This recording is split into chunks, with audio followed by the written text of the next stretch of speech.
और उसका नाम है प्रिंसिपल ऑफ लीस्ट एक्शन, यानी न्यूनतम क्रिया का सिद्धांत। यह सिद्धांत इतना बेसिक है कि इसे आप फिजिक्स का एक मास्टर की समझ सकते हैं। कल्पना कीजिए कि ब्रह्मांड एक विशाल और जटिल एक सिंफनी ऑर्केस्ट्रा की तरह है। हर ग्रह, हर एटम और इवन प्रकाश, ये सब आपस में एक तरह से एक वाद्य यंत्र के अलग अलग स्वर मिलके एक बहुत सुरीले संगीत में पिरोए हुए हैं। न्यूटन जैसे वैज्ञानिकों ने हमें इस वाद्य यंत्र के लिए अलग अलग संगीत का एक सीट दे रखा है।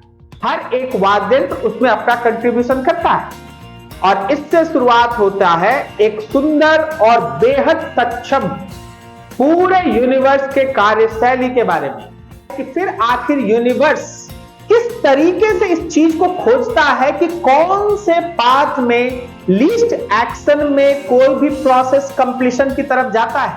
योहान बर्नौली ने एक समस्या को दुनिया के सभी महान गणितज्ञों के लिए एक खुले चुनौती के रूप में प्रस्तुत किया। इंटर होता है पियरे लुई मोपेतुई का, पियरे लुई मोपेतुई का।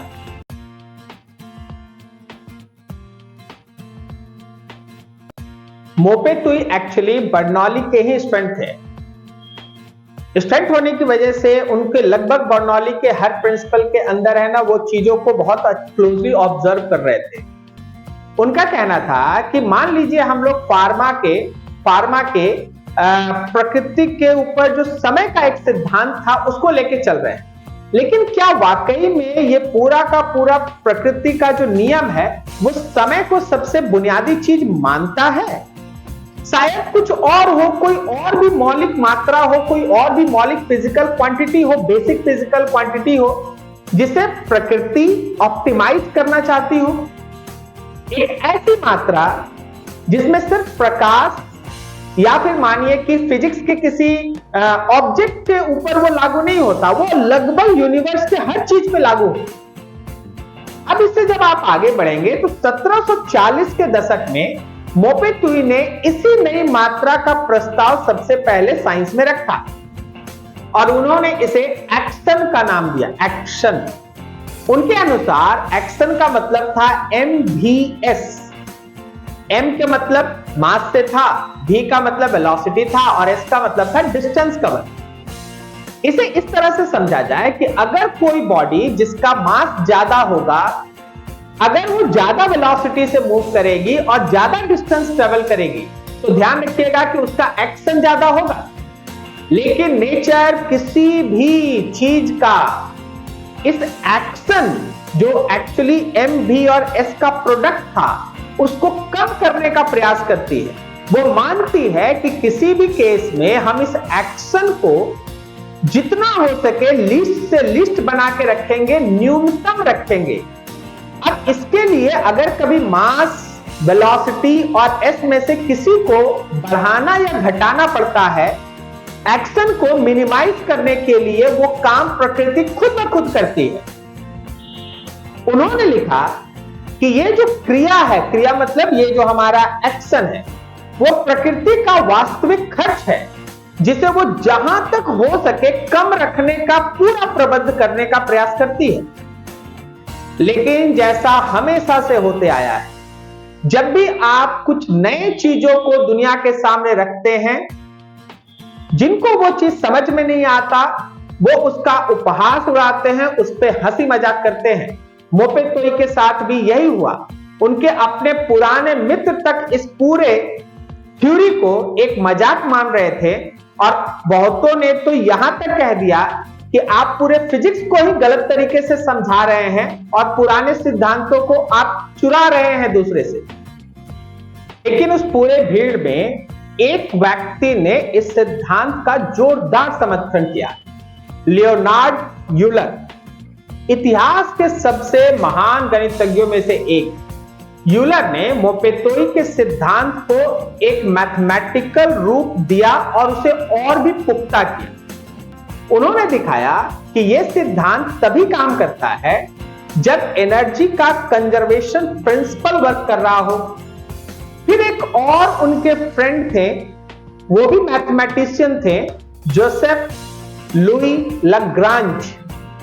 वो इस सिद्धांत को अपनी चरम सीमा पे और पूर्णता तक ले गए। लग्रांज ने एक ऐसा मैथमेटिकल कैलकुलेशन विकसित किया जिसे आप कैलकुलस ऑफ वेरिएशन कह सकते हैं, जिसमें किसी भी मैकेनिज्म के अंदर कम से कम, या यूं कहिए कि लीस्ट एक्शन का जो क्रिया था उसका एक रास्ता निकाला जा सकता था। सबसे चमत्कारी बात तो यह तब हुई जब लग्रांज ने इस सिद्धांत को लागू किया।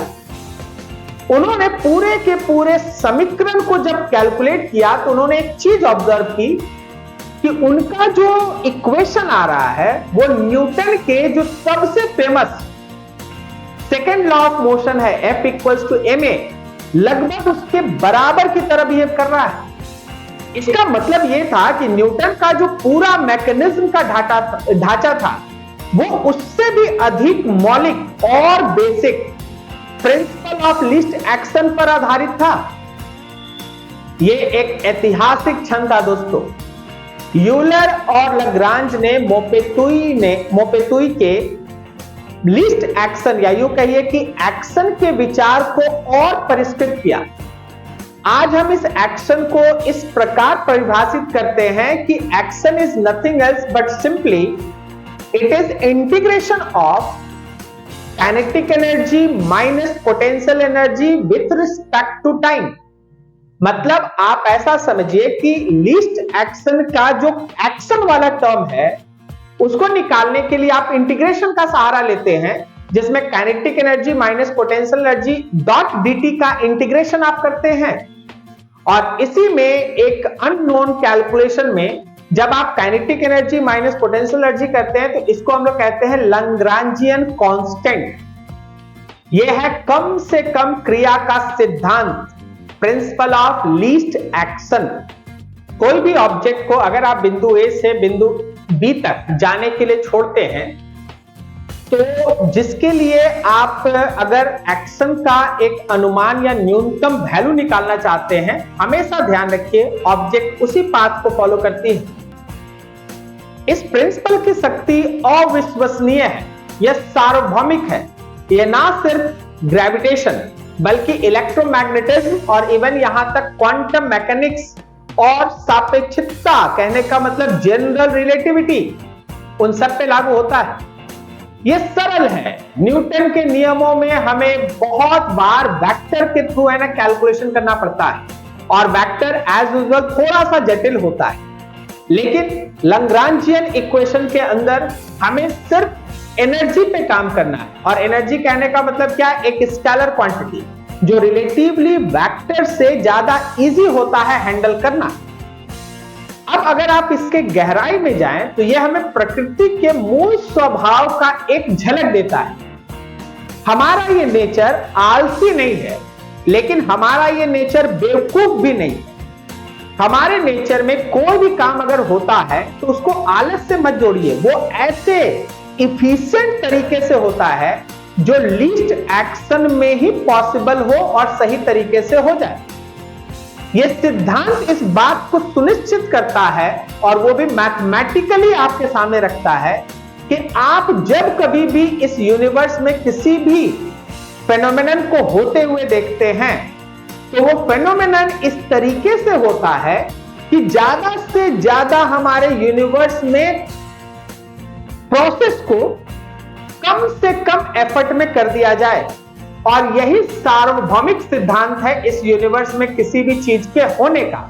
चाहे ग्रेविटेशन ले लीजिए, इलेक्ट्रोमैग्नेटिज्म ले लीजिए, ब्रह्मांड के किसी भी रूल को ले लीजिए, पूरा ब्रह्मांड एक बेहतरीन ढंग से काम करता है और यह सुनिश्चित करता है कि जिस लक्ष्य को उस काम के प्रति आपको ऑब्टेन करना है वो कम से कम एफर्ट के अंदर हो।